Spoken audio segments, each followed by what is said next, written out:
الحمد لله نحمده ونستعينه ونستغفره ونؤمن به ونتوكل عليه ونعوذ بالله من شرور أنفسنا ومن سيئات أعمالنا من يهده الله فلا مضل له ومن يضلله فلا هادي له ونشهد أن لا إله إلا الله وحده لا شريك له ونشهد أن سيدنا وسندنا وحبيبنا وطبيب قلوبنا ومولانا محمد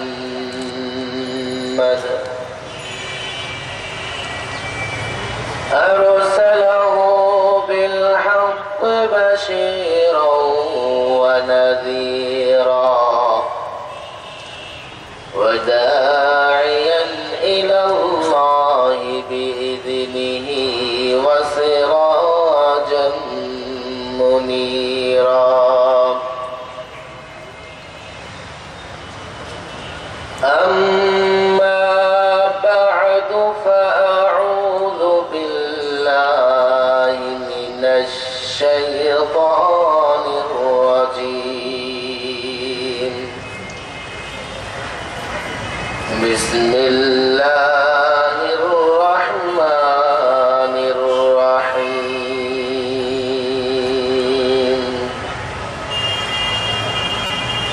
لقد جاءكم رسول من أنفسكم عزيز عليه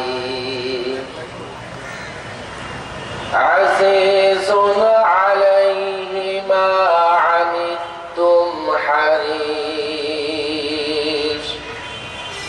حريص عليكم بالمؤمنين رؤوف رحيم فإن تولوا فقل حسبي الله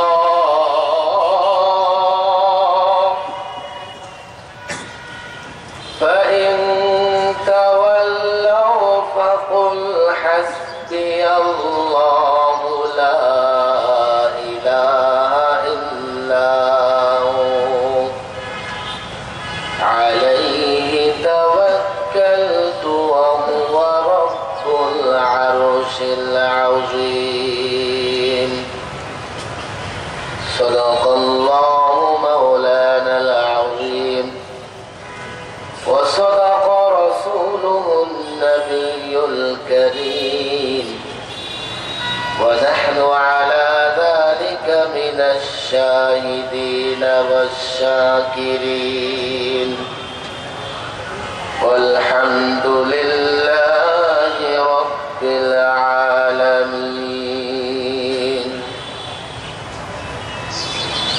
হেফাজতে ইসলাম বাংলাদেশ কর্তৃক আয়োজিত আজকের ইসলামী মহাসম্মেলনের মোহতারাম সভাপতি, মঞ্চে উপস্থিত ওয়াজিবুল ইহতারাম উলামায়ে কেরাম এবং প্যান্ডেলের নিচে সমবেত দিন প্রিয়, ইসলাম প্রিয়, রাসূল প্রেমিক মুসলমান ভাইয়েরা, মহান আল্লাহ পাকের দরবারে লাখো কোটি শুকরিয়া, যিনি বর্তমান এই কঠিন সময়ে হেফাজতে ইসলামের কেন্দ্রীয় এই মহাসমাবেশ করবার সুযোগ করে দিয়েছেন। আপনাদের কাছে অনুরোধ থাকবে, যারা এখনো ডানে বায়ে দাঁড়িয়ে আছেন, প্যান্ডেলের নিচে এসে বসে পড়ুন। কর্তৃপক্ষ আলোচনা করবার জন্য একটি বিষয়বস্তু আমাকে জানিয়ে দিয়েছেন শাতিমে রাসূল সাল্লাল্লাহু আলাইহি ওয়াসাল্লাম রাসূল করিম সাল্লাল্লাহু আলাইহি সাল্লামকে যারা অবমাননা করবে, কটূক্তি করবে, দ্বীন এবং শরীয়তে তাদের শাস্তি কি হওয়া উচিত, এবং বর্তমান সময়ে এই অবমাননাকারীদের যদি শাস্তি না হয় কি ধরনের সমস্যা হতে পারে, কিভাবে দেশে অস্থিরতা বিশৃঙ্খলা সৃষ্টি হতে পারে, এই বিষয়ে সামান্য সময়ে সংক্ষিপ্ত আলোচনা করেই আমি আমার আলোচনা শেষ করব। আমার মুসলমান ভাইয়েরা, আজকে এই কথা বা আলোচনা কেনই বা করবার দরকার হয় যে রাসূল করিম সাল্লাল্লাহু আলাইহি সাল্লামের অবমাননাকারীদের কি ধরনের শাস্তি হওয়া উচিত। এই জন্যেই আল্লাহর নবীকে না চেনার কারণে, আল্লাহর নবীর ইজ্জত শান মর্যাদা না বুঝবার কারণে মুসলমানের ঘরে জন্ম নিয়ে মুসলমান সমাজে বসবাস করে কতিপয় কুলঙ্গারকে দেখতে পাই আল্লাহর নবীর শান এবং মর্যাদায় তারা আঘাত করছে। আসলে তারা আল্লাহর নবীর শান এবং মর্যাদা বুঝে নাই তারাও যাদের কাছে আমাদের দাবি করতে হয় যে আল্লাহর নবীর ইজ্জত এবং সম্মান রক্ষা করবার জন্য আইন করো, তারাও বুঝে নাই। ওলামায়ে কেরামের এই আলোচনা শুনে আমি আল্লাহর কাছে দোয়া করব তাদের যেন হেদায়েত হয়, তারা যেন আল্লাহর নবীর শান এবং মর্যাদা বুঝতে পারেন। আল্লাহর নবী কে ছিলেন? কোরআনে কারীমের এক আয়াতে আল্লাহ বলেছেন, ইন্নাল্লাহা ওয়া মালাইকাতাহু ইউসাল্লুনা আলান নবী। এমন কোন কাজ যা আল্লাহ করেন, ফেরেশতারা করেন, এবং আল্লাহ বলছেন ও মুসলমান ইমানদার তোমরাও সে কাজ করো। পৃথিবীতে একমাত্র কাজ, সেটি হচ্ছে ইয়া আইয়ুহাল্লাযীনা আমানু সাল্লু আলাইহি ওয়া সাল্লিমু তাসলিমা। ও মুমিন, ইন্নাল্লাহ ওয়া মালাইকাতাহু, আল্লাহ এবং ফেরেশতা, ইউসাল্লুনা আলান নবী, আল্লাহর নবীর উপর সালাত এবং সালাম প্রেরণ করেন। একমাত্র এই কাজ আল্লাহ করেন, ফেরেশতারা করেন। আর মুমিনদেরকে বলা হয়েছে তোমরাও নবীর উপর সালাত এবং সালাম প্রেরণ করো। আমার নবীর মর্যাদা কোথায়? আমার নবীর শান কোথায়? কুল ইন কুনতুম তুহিব্বুনাল্লাহ, তোমরা যদি দাবি করে থাকো, মনে করো আল্লাহকে মহব্বত করো, ফাত্তাবিউনি, আমার ইত্তেবা করো। আল্লাহর নবীর ইত্তেবা ছাড়া আল্লাহর মহব্বত গ্রহণযোগ্য হবে না। আল্লাহর নবীর ইত্তেবার মাধ্যমেই আল্লাহর মহব্বতের দাবি করা যাবে। এই হচ্ছে আমার নবীর শান, এই হচ্ছে আমার নবীর মর্যাদা। শুধু তাই নয়, আল্লাহ বলেছেন খুযু মা আতাকুমুর রাসূল, আল্লাহর নবী যা নিয়ে এসেছেন ভালো করে ধরো, তা মজবুত করে ধরো। আর তিনি যা নিষেধ করেছেন ওমা নাহাকুম আনহু ফান্তাহু, এবং তিনি যা নিষেধ করেছেন ছেড়ে দাও, তার কাছেও যেও না, তার কাছে যাবার চেষ্টা করো না। শুধু তাই নয়, আল্লাহর নবীর ইজ্জত, আল্লাহর নবীর মর্যাদা কোথায়? ফালা ওয়া রাব্বিক লা ইউমিনুন হাত্তা ইউহাক্কিমুকা ফীমা শাজারা বাইনাহুম। ও মুসলমান, তোমার কাজে, তোমার ঝগড়া জাতি, পাওনা দাওনা, লেনদেন সর্বত্র বিচারক হিসেবে আমার নবীকে যদি গ্রহণ করো, ফালা ওয়া রাব্বিক লা ইউমিনুন, মুমিন হতে পারবে না। মুমিন হবার কোনো সম্ভাবনা নেই, মুমিন হবার কোনো সুযোগ নেই সর্বত্র যদি আল্লাহর নবীকে হাকিম, আল্লাহর নবীকে বিচারক আমরা না মানি। শুধু তাই নয়, হযরত আয়েশাকে জিজ্ঞেস করা হয়েছিল আপনি আল্লাহর নবীর চরিত্র সম্পর্কে বলুন। খুলুকুল কোরআন, আল্লাহর নবীর চরিত্র হচ্ছে টোটাল 30 পারা কোরআন। কোরআনকে দেখো, আল্লাহর নবীর চরিত্র, আল্লাহর নবীর সিরাত, আল্লাহর নবীর স্বভাব দেখতে পাবে। এই হচ্ছে আল্লাহর নবীর শান, এই হচ্ছে আল্লাহর নবীর মর্যাদা।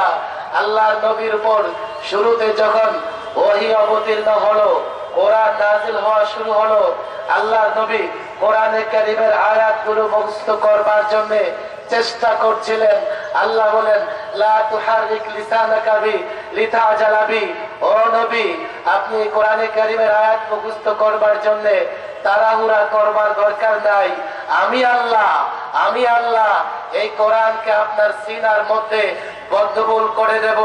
আপনার তাড়াহুড়া করবার দরকার নাই।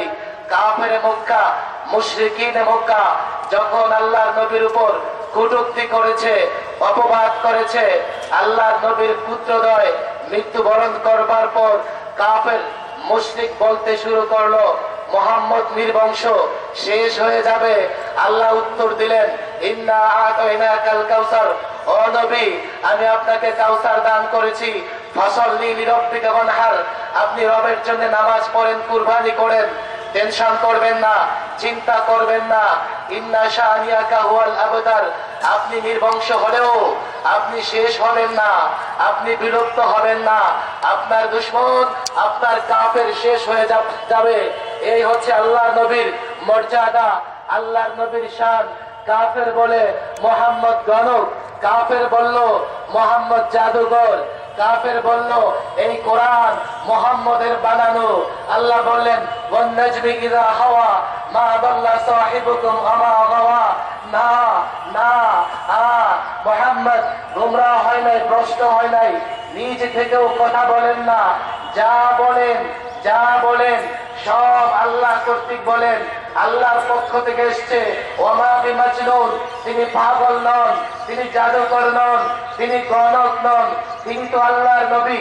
এই পৃথিবী থেকে সপ্ত আকাশ পর্যন্ত 7 আকাশকে একবার মাত্র সাজানো হয়েছিল। কিয়ামতের আগে দ্বিতীয়বার সপ্ত আকাশকে সাজানো হবে না।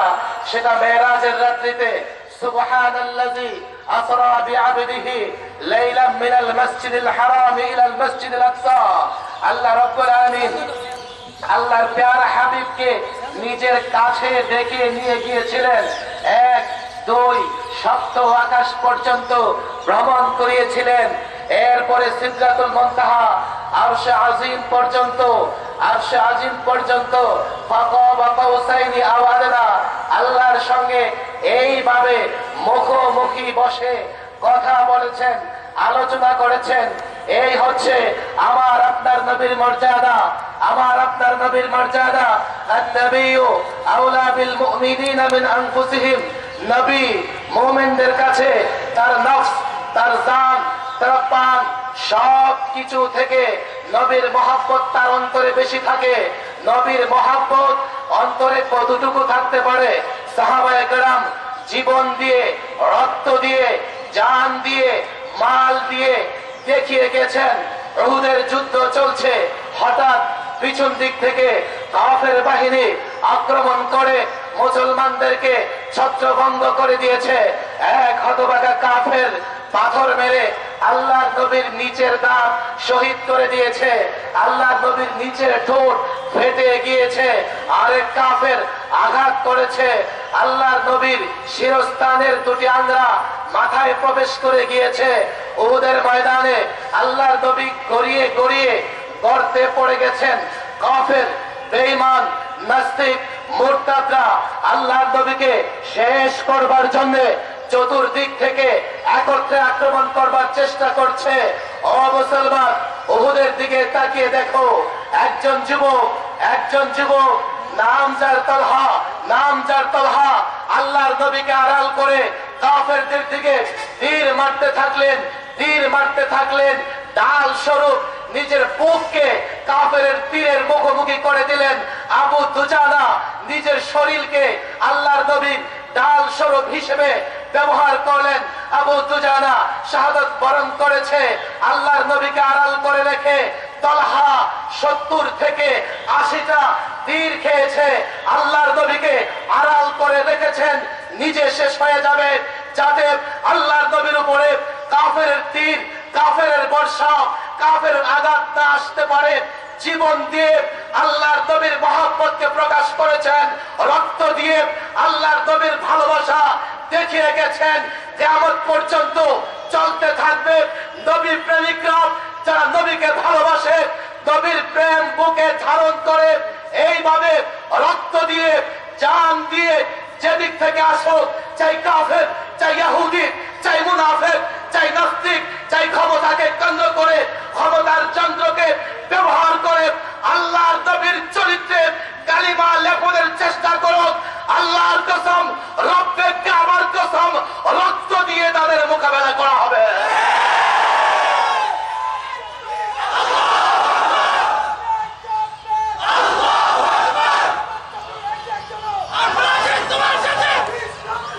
মুসলমান নবীর প্রেম ভালোবাসা বুঝে না। ও মুসলমান, তুমি যদি মুসলমান হয়ে থাকো, কান খুলে শোনো, কোনোভাবে যদি আল্লাহর নবীকে বিতর্কিত করে দেওয়া যায় না, উযুবিল্লাহ, কোনোভাবে যদি এই যুব সমাজের মধ্যে মুহাম্মদ সম্পর্কে, মুহাম্মদ সাল্লাল্লাহু আলাইহি সাল্লামকে বিরূপ ধারণা দিয়ে দেওয়া যায়, মুসলমান তুমি কোত্থেকে আসবে? কোরআন মানবে, কোরআন এসছে রাসূল করিম সাল্লাল্লাহু আলাইহি সাল্লামের উপর, হাদিস মানবে, হাদিস রাসূল করিম সাল্লাল্লাহু আলাইহি সাল্লামের বাণী। ওই রাসূলকে যদি কটূক্তি করে যুবকদের মনে, মুসলমানদের মনে সন্দেহ ইত্যাদি তৈরি করে দেওয়া যায়, তোমার ইসলাম কোত্থেকে আসবে? তোমার দ্বীন কোত্থেকে আসবে?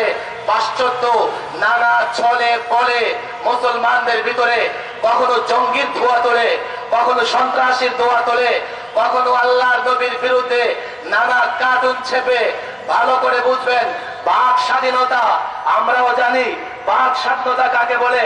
ইউরোপ আমেরিকায় পোপের বিরুদ্ধে কথা বললে ওই ব্যক্তির সাজা দেওয়া হয়। পোপের বিরুদ্ধে কথা বললে ওই পোপ যারা সমাজকে শোষণ করে, ওই পোপ যারা গির্জায় বসে ধর্ষণ করে, গির্জায় বসে অবৈধ কাজ করে, এই পোপদের বিরুদ্ধে কথা বললে শাস্তি দেওয়া হয়। আর তারা বলে বাক স্বাধীনতা। বাক স্বাধীনতা মানে কি এই যে আল্লাহর নবীর বিরুদ্ধে কথা বলবে? এটা কি তোমাদের স্বাধীনতা? তাহলে তোমাদের বিরুদ্ধে কেন কথা বলা যায় না? তোমাদের ক্ষমতার বিরুদ্ধে কেন কথা বলা যায় না? তোমাদের রাজতন্ত্রের বিরুদ্ধে কেন কথা বলা যায় না? তোমরা ইরাক থেকে শুরু করে সিরিয়া পর্যন্ত লক্ষ লক্ষ নিরীহ মানুষকে হত্যা করছো, তোমাদের বিরুদ্ধে কেন কথা বলা যায় না? শুধু আল্লাহর নবীর বিরুদ্ধে বলবে, এটা বাক স্বাধীনতা। আল্লাহর নবীর বিরুদ্ধে কুৎসা রটনা করবে, এটা তোমরা বাক স্বাধীনতা হিসেবে প্রমাণ করতে চাও। যতই বলো তোমাদের ছল চাতুরি, তোমাদের ষড়যন্ত্র মুসলমান বুঝে গেছে। আমি পরিষ্কার বলছি, বাক স্বাধীনতা আমি বিশ্বাস করি না। যদি সেই বাক স্বাধীনতা আল্লাহর নবীর বিরুদ্ধে কটাক্ষ করে, সেই বাক স্বাধীনতা আমি বিশ্বাস করি না। যেই বাক স্বাধীনতা কোরআনের বিরুদ্ধে কথা বলে, পরিষ্কার বলছি, আল্লাহর কসম খেয়ে বলছি, কুলাঙ্গার, নাস্তিক, মুরতাদ আল্লাহর নবীর বিরুদ্ধে কথা বললে এদেশের মানুষ জ্যান্ত পুঁতে ফেলবে তাদের।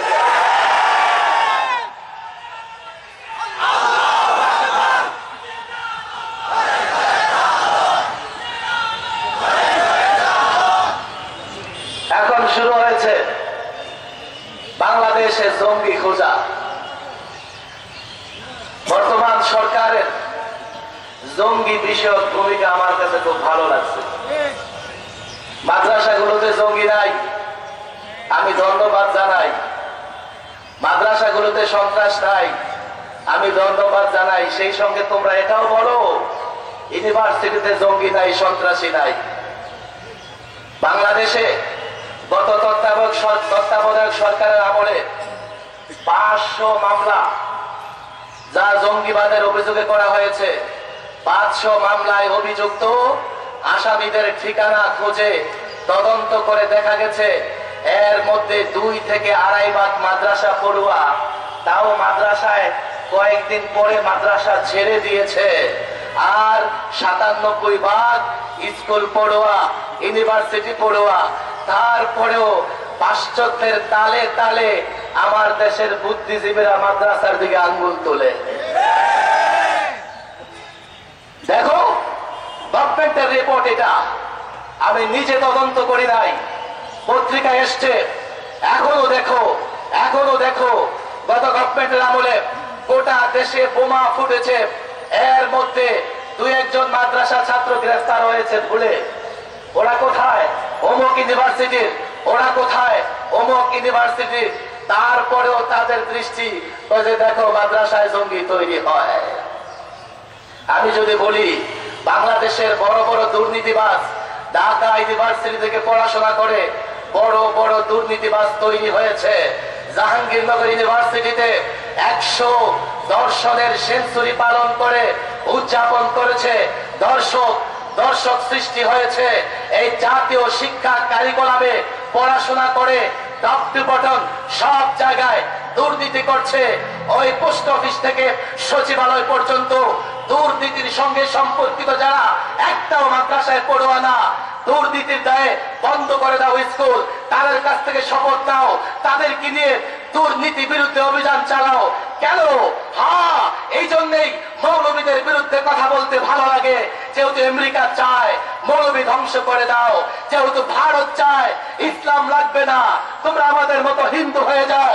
পরিষ্কার বলছি, গভর্নমেন্টের যে অবস্থান, এদেশে জঙ্গি নাই, যা আছে বিভিন্ন দেশের এজেন্টরা, বিভিন্ন দেশের দোসররা এই মুসলমান দেশকে 90% মুসলমানের দেশকে কলঙ্কিত করবার জন্য, এই মাদ্রাসাগুলো বন্ধ করবার জন্য জঙ্গি স্লোগান দেয়। জঙ্গি স্লোগান দিয়ে মাদ্রাসাগুলো বন্ধ করে দিতে চায়। পরিষ্কার বলছি, আল্লাহ মাহমুদ শফি বলেছেন কোন মাদ্রাসায় জঙ্গি নেই। এই কথার উপর অটল থাকবে। হ্যাঁ, যদি এদেশের উপর পাশ্চাত্য শক্তি, ইউরোপীয় শক্তি, আমেরিকা এই দেশের উপর চোখ তুলে তাকায়, আল্লাহর কসম করে বলছি আমরাও এই পরাশক্তির বিরুদ্ধে, সাম্রাজ্য বিরোধীদের বিরুদ্ধে দেশের সশস্ত্র বাহিনীর সঙ্গে কাঁধে কাঁধ মিলিয়ে যুদ্ধ করব, এই দেশকে রক্ষা করবো। মুসলমান আলেম ওলামা দেশ বিরোধী না, আলেম ওলামা শান্তি প্রিয়। আমি তো বলি তোমরা দেখো গিয়ে পৃথিবীর এমন কোন দেশ নাই যেখানে 40-50 লক্ষ লোক জমায়েত হবে, বিশৃঙ্খলা হবে না। আমরা টঙ্গীর তীরে 40-50 লক্ষ লোক জমায়েত করে দেখিয়ে দিয়েছি। মুসলমান শান্তি চায়, শান্তি প্রিয়, উশৃঙ্খলা মুসলমান পছন্দ করে না। এই প্রমাণ আমরা লং মার্চেও দেখিয়েছি হেফাজতের। এরপরে কেন অবরোধের সময় কি হয়েছে আমি সে আলোচনা করতে চাই না। আমরা শান্তি চাই, আমরা চাই এদেশের মানুষ ভালো থাকুক, আমরা চাই দুর্নীতি বন্ধ হোক, আমরা চাই টেন্ডারবাজি বন্ধ হোক, আমরা চাই দেশের শিক্ষাঙ্গনে সন্ত্রাস বন্ধ হোক, আমরা চাই দেশ এগিয়ে যাক। আমরা দেশের জন্য জীবন দিতে প্রস্তুত, আমরা ইসলামের জন্য জীবন দিতে প্রস্তুত। এই দেশের জন্য, ইসলামের জন্য জীবন দিতে প্রস্তুত হওয়ার কারণে জঙ্গি মনে করো না, সন্ত্রাসী মনে করো না। আমরা দেশের জন্য আগেও বলেছি ইসলামের জন্য জীবন দিতে চাই, এটা জঙ্গি বলা না, এটা সন্ত্রাসী না। এই ওলামায়ে কেরাম, ইরাকের সাদ্দামকে তোমরা দেখো, এই সাদ্দাম ইরাকে হাজার হাজার মাদ্রাসা বন্ধ করে দিয়েছে। যখন তাকে আমেরিকা ধরেছে তখন কয় জাহিদু ফি সাবিলিল্লাহ। ও মুসলমান, আল্লাহর পথে যুদ্ধ করো। আল্লাহর পথে যুদ্ধ করা, সন্ত্রাসী করা, জঙ্গি করা এক কথা নয়। আল্লাহর পথে লড়াই করা হচ্ছে গরিবের অধিকার আদায় করবার জন্য লড়াই করা। জিহাদ মানে হচ্ছে শান্তি শৃঙ্খলা ফিরে আনার জন্য লড়াই করা। আল্লাহর পথে লড়াই করার মানে হচ্ছে আল্লাহর নবীর ইজ্জত রক্ষার জন্য লড়াই করা, দেশের স্বাধীনতা আনবার জন্য লড়াই করা। এদিকে তোমরা জঙ্গিবাদ মনে করে আলেমদেরকে প্রতিপক্ষ বানালে ভুল করবে। আল্লাহর কসম করে বলছি, মানে আদালি ওলিয়ান ফাকাদ আযানতু বিল হারব। যারা আল্লাহ ওয়ালার সঙ্গে, আলেমদের সঙ্গে দুশমনি করে, আল্লাহ বলেন আমি তাদের বিরুদ্ধে যুদ্ধ ঘোষণা করলাম। আল্লাহর নবীর শান, ওয়া মান ইউশাকিকিল্লাহ ওয়া রাসূলাহু ফাইন্নাল্লাহা শাদীদুল ইকাব। আল্লাহ বলেন যারা আমার নবীর বিরুদ্ধে বিদ্রোহ করবে আমি তাদেরকে কঠিন শাস্তি দেব, আমি তাদেরকে কঠিন শাস্তি দেব। ওয়াল্লাযীনা ইউযুনা রাসূলাল্লাহ ওয়াল্লাযীনা ইউযুনা রাসূলাল্লাহ লাহুম আযাবুন আলীম। যারা আল্লাহর নবীকে কষ্ট দেবে তাদের জন্য বড় বড় কঠিন আযাব, কঠিন আযাব। ভালো করে বুঝবেন, এই আযাব যারা আল্লাহর নবীর বিশুদ্ধার করে আল্লাহর নবীকে অপমান করে এমন একজন ছিল কাব ইবনে আশরাফ। বুখারী শরীফে হাদিস এসেছে, আল্লাহর নবী বলেছেন, মাল্লিল কাব ইবনে আশরাফ, কে শায়েস্তা করতে পারবে কাব ইবনে আশরাফকে? মুহাম্মদ মাসলামা দাঁড়িয়ে গিয়ে বললেন, ইয়া রাসূলুল্লাহ, আনা আনা আবু রাফেকে শায়েস্তা করবার জন্য, আবু রাফেকে ঠান্ডা করবার জন্য আব্দুল্লাহ ইবনে আতিকের নেতৃত্বে আনসার বাহিনী প্রেরণ করেছিলেন। মক্কা বিজয়ের পরে আল্লাহর নবী সবাইকে ক্ষমা করে দিয়েছিলেন, কিন্তু যারা আল্লাহর নবীর বিরুদ্ধে বিশুদ্ধার করেছে, যারা আল্লাহর নবীর বিরুদ্ধে বিশুদ্ধার করে কবিতা রচনা করেছে, আল্লাহ নবী বলেছেন, বাইতুল্লাহ ঢুকলে মাপ, অমুকের বাড়িতে ঢুকলে মাপ, অমুকের বাড়িতে ঢুকলে মাপ। একজন এসে ইবনে খাতাল কাবার গিলাফ ধরে লটকিয়েছিলেন। আল্লাহ নবী বললেন, হবে না, তাকে হত্যা করো, তাকে হত্যা করো। আল্লাহর নবীর বিরুদ্ধে বিশুদ্ধার করবার কারণে মাফ হয় না, মাফ হয় না। এটা এত বড় গুনাহ, এত বড় মারাত্মক গুনাহ, টোটাল ইসলামকে শেষ করে দেয়, কোরআনকে শেষ করে দেয়, সুন্নাহকে শেষ করে দেয়। যেখানে আল্লাহর নবী তাকে যারা অপমানিত করেছে, তার বিরুদ্ধে যারা কবিতা রচনা করেছে, তাদের বিরুদ্ধে কথা বলেছেন, তাদেরকে শাস্তি দিয়েছেন।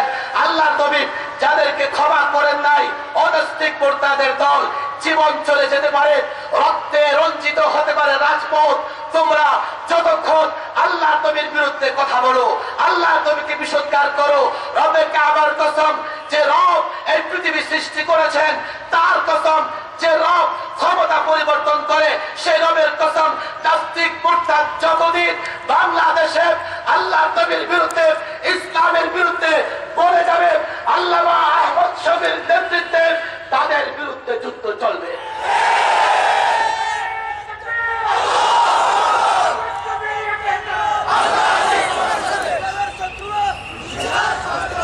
এই কথা মুসলমান যুবকদের বুঝে আসতে হবে।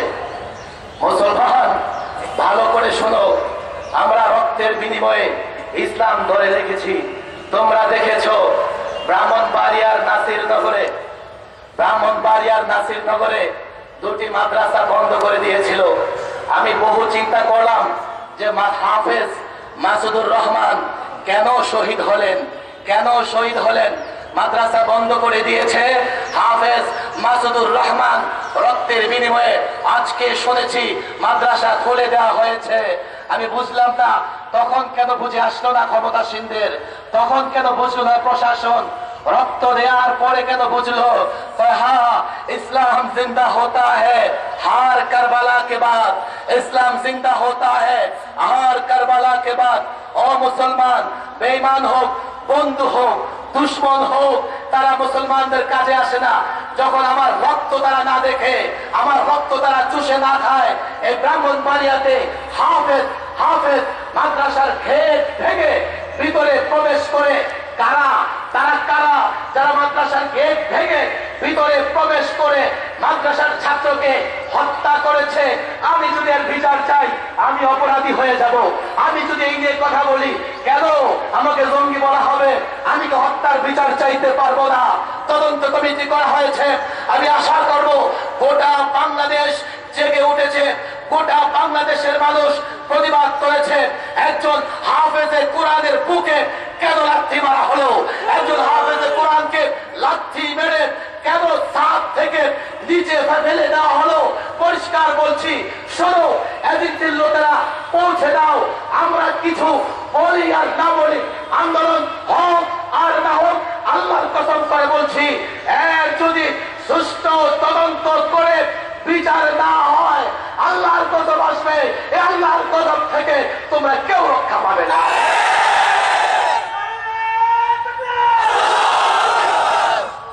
আল্লাহর গজবকে ভয় করো। আলেমরা দু চারটি কথা বলে তোমাদের সহ্য হয় না। এই আলেম যদি কথা না বলতো, আব্রাহা যখন বাইতুল্লাহ ভাঙতে এসেছিল, আল্লাহর গজব কখন আসে? দুনিয়ার জমিনে যখন মন্দ কাজের প্রতিবাদ না হয়, মন্দকে প্রতিরোধ করবার মতো কেউ না থাকে, তখন আল্লাহ পাকের গজব আসে। এ আলেমরা যদি সৎ কাজের আদেশ অসৎ কাজ থেকে নিষেধ না করে খোদাই গজব আসবে। এর একটা নমুনা কিছুদিন আগে ভূমিকম্প দিয়ে আল্লাহ পাক দেখিয়ে দিয়েছেন। এর আগে বিজ্ঞানীরা বলেছিল এই মাত্রায় ভূমিকম্প হলে বাংলাদেশ ধ্বংস হয়ে যাবে। এই মাত্রায় ভূমিকম্প হয়েছে, বাংলাদেশ ধ্বংস হয় নাই।